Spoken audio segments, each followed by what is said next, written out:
Hey y'all, Coach InTheFight here, talking about the Feast of First Fruits, that day in which we are supposed to start the Omer Count, and exactly when it falls on the lunar sacred calendar.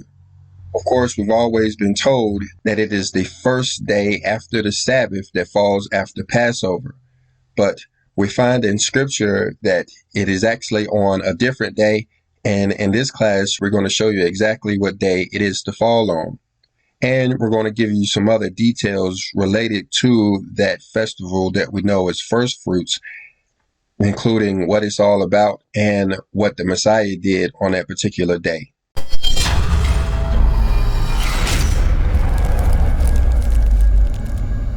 And I have the verses here from Leviticus chapter 23.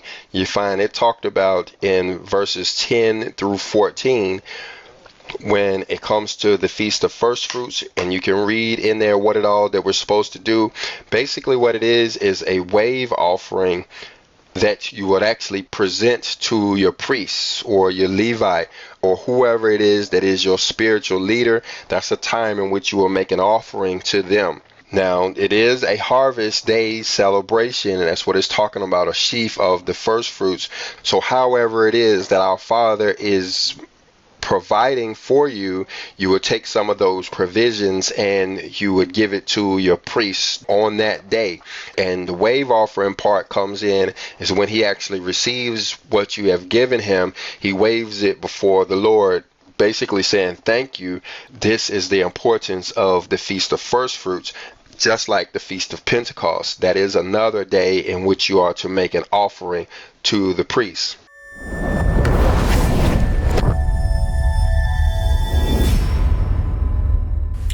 Now, in verse 12, you see that we are supposed to take a lamb without blemish of the first year to make a burnt offering. What this boils down to is a barbecue with a lamb as a sacrifice. And then in verse 13, we see that we are to have bread as well as wine. So this will be a communion that will take place on this particular day of the month.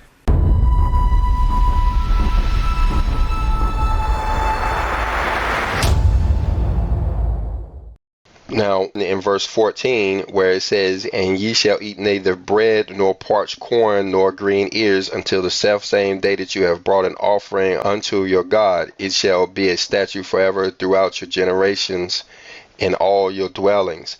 So, this is telling us for this period of time, starting on this day and until Pentecost, we aren't to eat any type of grain or anything like that. By corn, of course, it's talking about wheat, but we aren't to eat any kind of bread from this day until you make that offering of the 2 wave loaves on the Feast of Pentecost. But anyway, let's talk about when the First Fruits Festival is. We're looking here in Leviticus chapter 23 and verse 15, which really only tells us that it starts the day after the Sabbath. And a lot of people throughout history has gotten confused on that, even maybe Josephus, because they count Nisan 16 as the day after the Sabbath. But you notice that that would put 2 festivals in the same week. That would put 2 events on the same day. You have the Feast of Unleavened Bread, and then you would also have the Feast of First Fruits. And that never really made sense to me. But it was only when my father started showing me scripture on the biblical historical events around that festival that it started making sense. And I started understanding when that day actually is. And the first scripture that I'll show you is in the Book of Jubilees in chapter 15. This is where we see that Abraham, he was called Abram at the time, celebrated the Feast of First Fruits.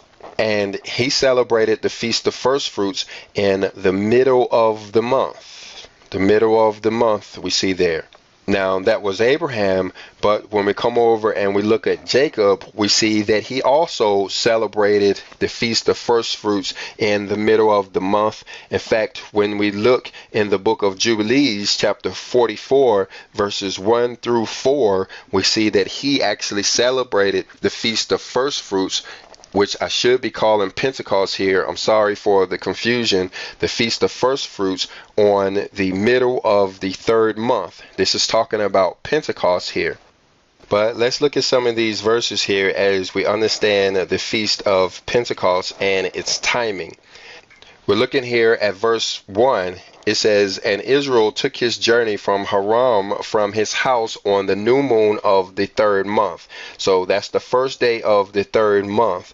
Then it goes on to say, "And he went on the way of the well of oath, and he offered a sacrifice to the God of his father Isaac on the 7th of the month." So here it is talking about the 7th day of the month.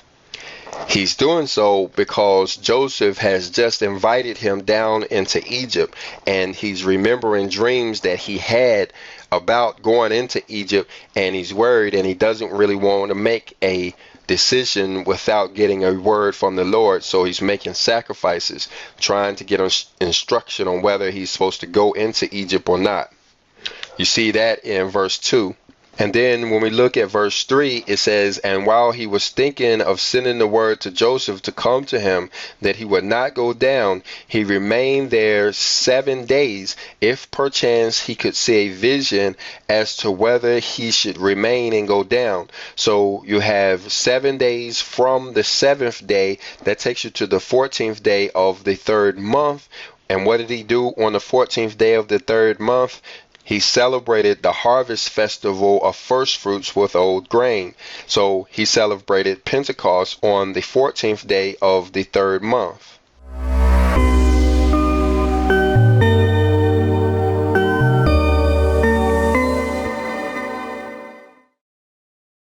All right, so now with this information, we can figure out when exactly the Bible is saying that the Feast of First Fruits is by subtracting 50 days from the middle of the third month. Now, looking here at the spring calendar, you can find over at InTheFight.shop, we see that the third month will begin on or about May the 29th. And we see that the Feast of Pentecost will be about June the 10th or June the 11th, which is the day after the Sabbath day, Monday, June the 9th. And when we subtract 50 days from that middle of the third sacred month, we end up on the 23rd day of the first month as the Feast of First Fruits, or the day we make the wave offering. And in the year 2025, that would be April the 22nd. April the 22nd is the day of first fruits. That's the day we'll make our offering. That's the day we have our festival, our barbecue, and the day we have our communion, Tuesday, April the 22nd.